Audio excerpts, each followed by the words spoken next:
Sarah Leberman, aho, and I have been at Massey University for 30 years.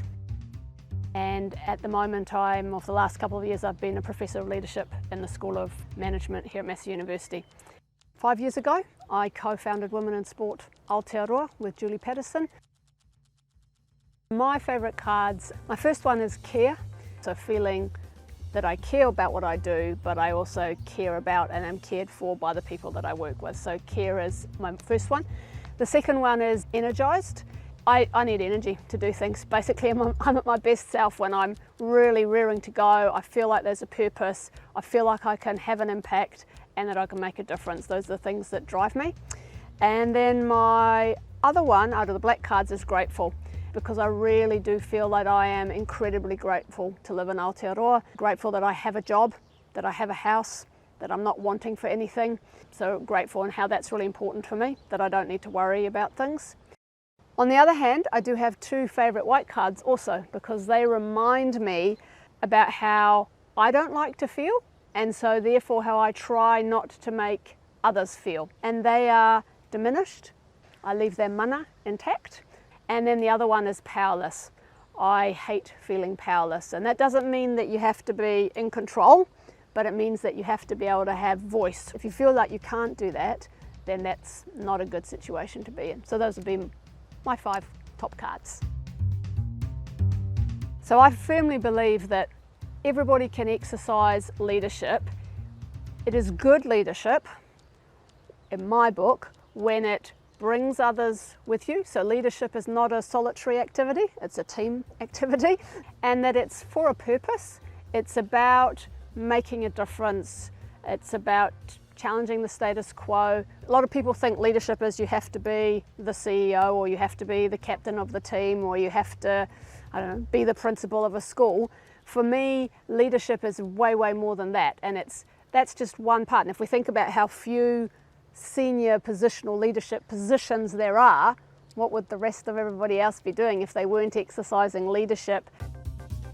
Well, I think the connection between leadership and emotion is critical, because if we don't have to hold back and don't have to pretend that we're someone that we're not, then I believe you can be better at what you do, because you're not trying to use lots of energy trying to be someone that you're not. There is no shame and nothing bad about it. It's actually who we are, and I feel like we've been conditioned over years, centuries probably, to behave in a certain way.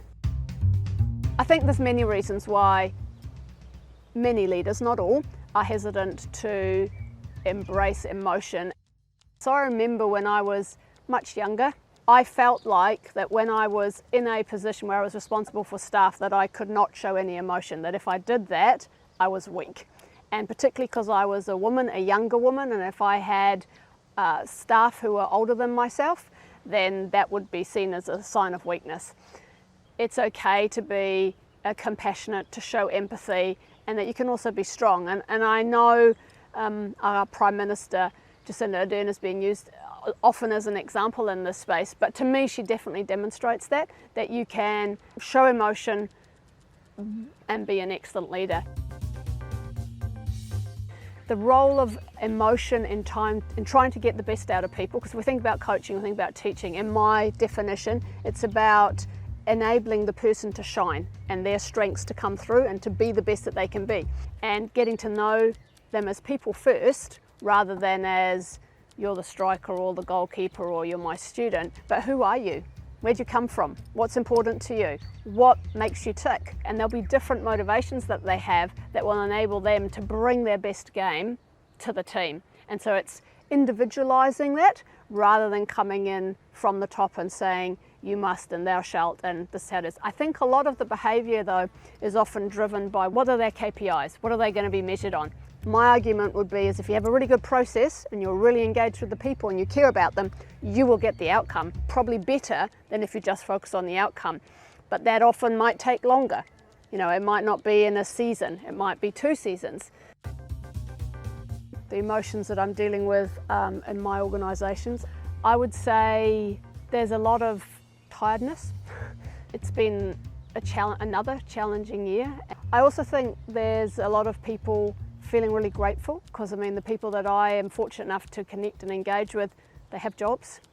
They haven't had to change anything necessarily apart from working from home.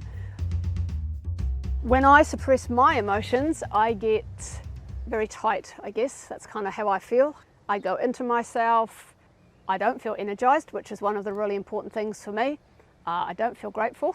And I don't, I guess, feel that I care about what I do. So for me, it is important to express my emotions. I think, if I'm really frustrated or angry, it's probably not going to be great if I get really angry and start shouting at people in a context. It would be better for me to go a few deep breaths, kind of go, yep, I can feel it.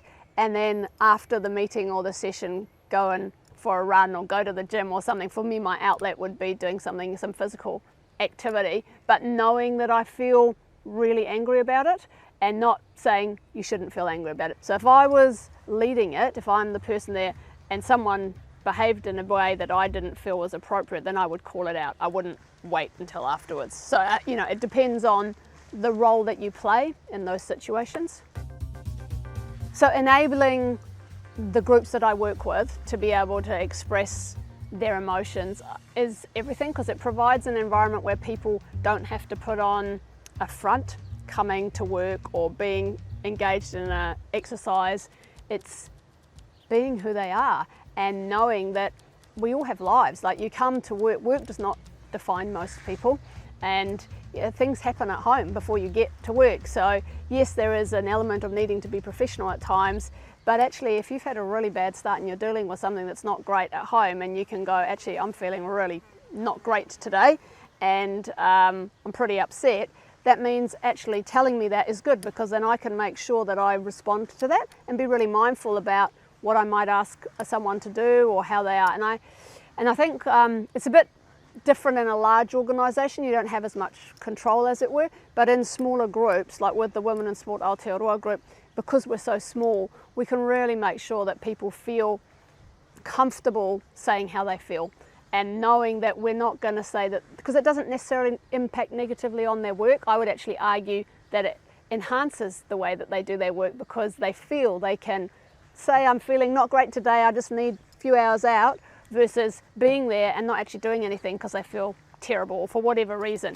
And also it means that if you know your people and you know how they need to feel when they're not like that, you can then ask the questions and go, hey, Sarah, notice that, you've been pretty withdrawn, is anything going on? So you can actually understand where people come from. I think it's about people first rather than about the work that they do.